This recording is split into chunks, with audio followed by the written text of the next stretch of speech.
Janoza. O'zbekistonda yana bir yo'qotish. O'zbek xalqi yana bir kerakli insonidan, serqirra ijodkoridan ayrildi. Hurmatli tomoshabin, videoroligimiz ostida bir dona like hamda podpisatsiya tugmachasini bosib qo'yishni yodingizdan chiqarmang. Biz sizga o'zbek shou-biznes olamidagi eng sara xabarlarni birinchilardan bo'lib taqdim etamiz.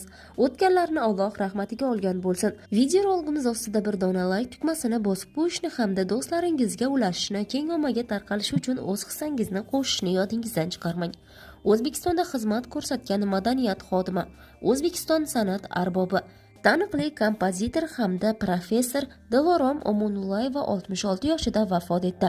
Bu haqda Madaniyat vazirligi axborot xizmati xabar berdi.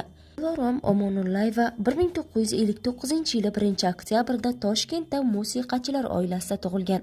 1990-1993-yillarda konservatoriyada bastakorchilik va cholg'ulashtirish kafedrasida o'qituvchi bo'lib ishlagan.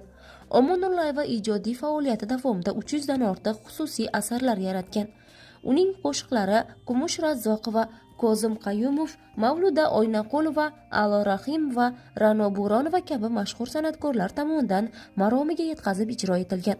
Ko'p yillar davomida san'atning estrada va kompozitorlik sohasida faoliyat yuritgan va ushbu san'atni rivojlantirishda fidokorona xizmat qilgan Omonullayeva Do'stlik ordeni, Ofarin mukofoti, shuningdek madaniyat va san'at fidokori hamda birinchi darajali mehnat faxriysi ko'krak nishonlari bilan taqdirlangan.